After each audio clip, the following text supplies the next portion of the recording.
5 easy ways to share your faith. Have you ever wondered why it's so easy to talk to your friends and colleagues about almost anything except for Jesus? Have you ever wondered how you can move from a normal conversation to a spiritual conversation? Well, you're not alone. Today I want to talk about 5 easy ways to share your faith. Kind of like on-ramps to a freeway, really. You move from a normal conversation into one about faith.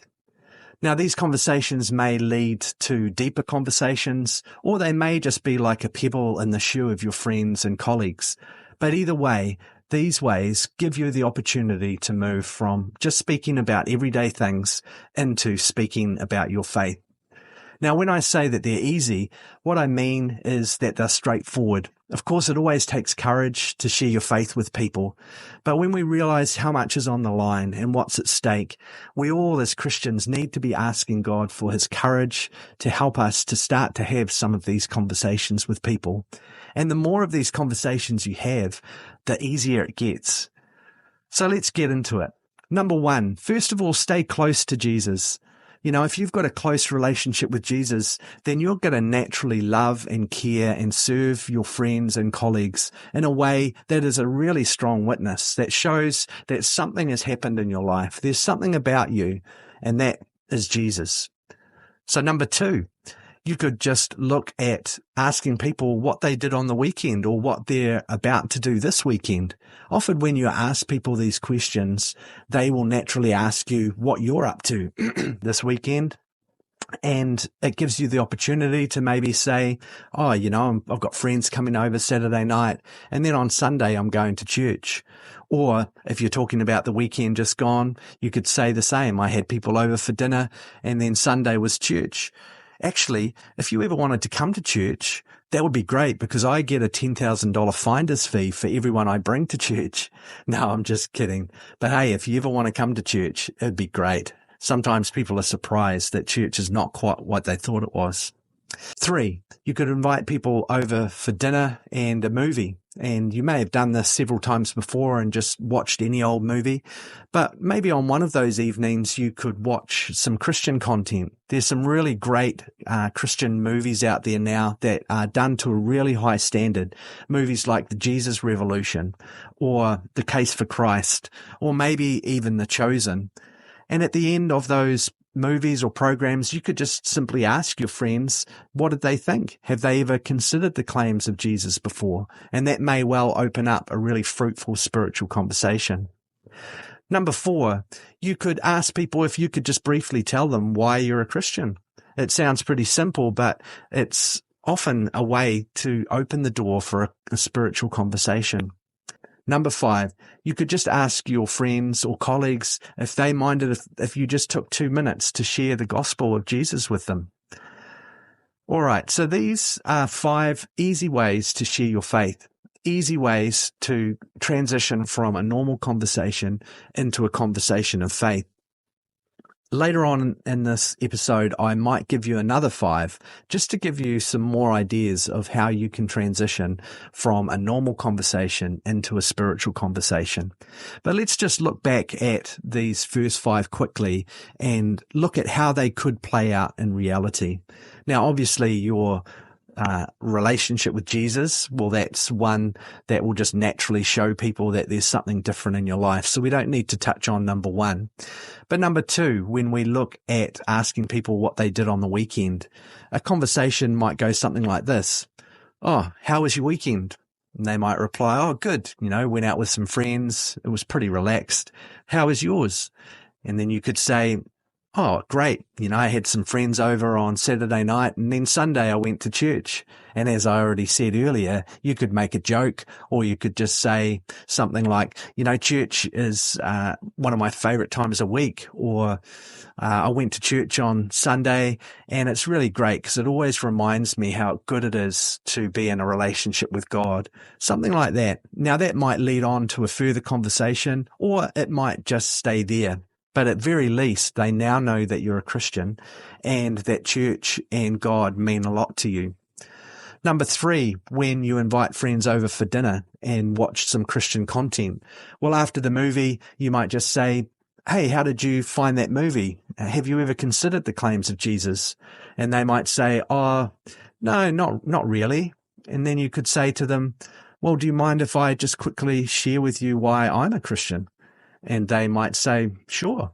And you could just share something like, I was searching for a long time, trying to work out what the purpose of life was or why I was here. And I came to understand that Jesus and what he claimed actually makes the most sense of reality out of any worldview that I've ever looked at. And I've looked at a few. That conversation may carry on, and you could share about how Jesus came and died for our sin because we need his forgiveness to make us right with God.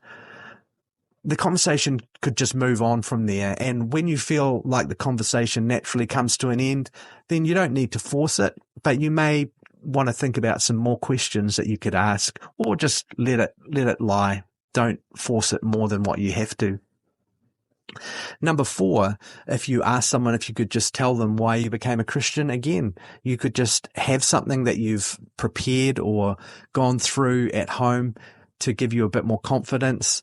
Again, we're not trying to sell a product to people. This is not Amway. This is just us trying to share the most important news that we've ever discovered. And so it's worth putting some work into it. It's worth practicing a little 1 or 2 minute presentation where you share why you became a Christian. So if I was going to share the gospel with someone, I would just share something very simple like this, that there's a God who created all things. He is the one who started everything.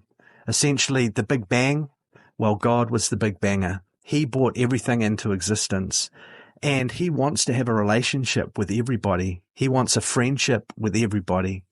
But there's a problem, and that problem is that each of us have ignored God. Each of us have done things that are wrong in the sight of God. And this has caused a gap between us and God. It's meant that we can't come into a right relationship with God because essentially we're under his judgment. We rightly deserve punishment. But God loved us so much that he sent his son, Jesus Christ, to die on the cross, to pay the price for our sins so that we could be made right with God. Jesus essentially, when he died on the cross, took our sin upon himself, and he gave us instead his purity and his righteousness.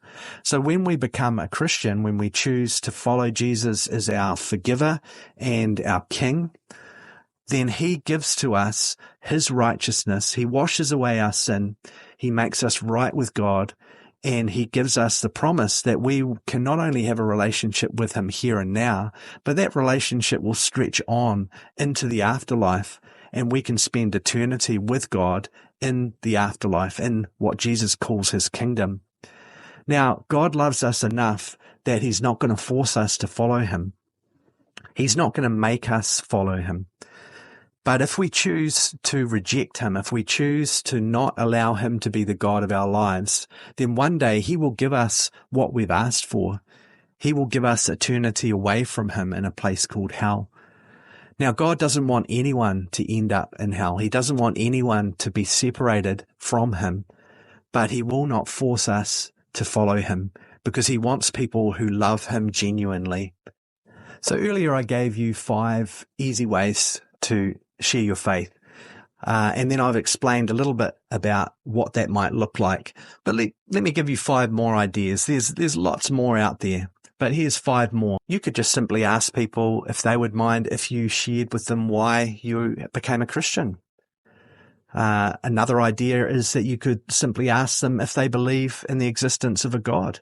And you'd be surprised how many people have some sort of belief in some kind of God.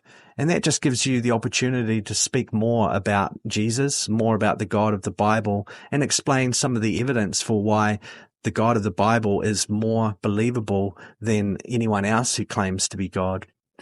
You could also ask them if they believe in an afterlife. Again, you'd be surprised how many people have some kind of belief in an afterlife, or they hope that there's some kind of afterlife. You could ask them if they have ever wondered why there's so much suffering in the world, or why people seem to be so messed up at times. And then you can explain why the Bible says that the world is so messed up. Explain that the Bible tells us that there is sin in the world and that sin relates to the world, but it also relates to us as individuals. And each of us have sin in our lives. You could also ask them if they had one question for God, what would it be? Finally, you could ask them what the most important thing in life is to them. What do they live for? What do they think the purpose of life is? And then you could simply explain what you believe the purpose of life is according to Jesus and the Bible. So you don't need to hit for the fences, as Greg Koukl says. You don't need to lead someone to Christ all in one conversation. Really, all you're aiming to do is to start a conversation about spiritual things. And if it ends after 10 seconds, it ends after 10 seconds. That little 10-second moment could be a little pebble in their shoe that gets them thinking. Or the conversation may go deeper. And as you listen, you just may want to ask more questions of the person to get more information. Essentially, when you're starting a spiritual conversation, you're looking to ask as many questions as you can. You want to really understand what the other person believes before you say too much. And then once you've clearly reflected back to the person what they believe, then you have the opportunity to share what you believe and why you believe it. And if at any point you feel uncomfortable or you feel like you're out of your depth, or if someone asks you a question and you just don't know the answer to that, don't feel like you have to know the answer to everything. You might just say, I'm not really sure about that. I might need to do some more research and get back to you. When you go into these conversations, just remember you don't need to know all of the answers. You don't need to be an apologetics expert. You just need to be able to share the basics of why you became a Christian, how you became a Christian, why you believe what you do, and be willing to do some research if people ask you a question you don't know the answer to. There are many great resources out there. Things like Stand to Reason with Greg Koukl, Frank Turek, who does a great presentation on I don't have enough faith to be an atheist. Also, Mike Winger does some amazing stuff on questions that people may ask. Alyssa Childers, Melissa Doherty. There's just so many great resources out there that you can look at and investigate.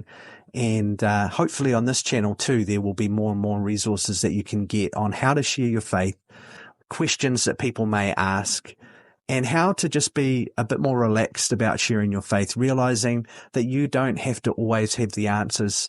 You can just simply say, I'm not sure on that. I haven't heard that question before. That's a great question. Can I do some research and get back to you on that? Because when you go into a faith sharing opportunity, knowing that at any point you can just say, hey, I'm not really sure on that one. Can we talk again? It just gives you a bit more confidence to know that you're not necessarily looking to see someone become a Christian all in one conversation. Sometimes they might, because God might have already been at work in their lives and they might be right ready for the harvest. They might be right ready to come to faith, and that's great. But it also might just be, as Greg Koukl says, like putting a pebble in their shoe. It's just you've shared your faith, you've shared a thought, you've shared a question that might just get the person thinking more about spiritual things. And if you keep that relationship there, or even if it's just a stranger on the street who you've had a conversation with, God can use those pebbles, or as the Bible talks about, those seeds, to grow in their lives. And we can trust that it's not just us on our own trying to see people come to Christ. The real work is God's. We just get to play a part in that.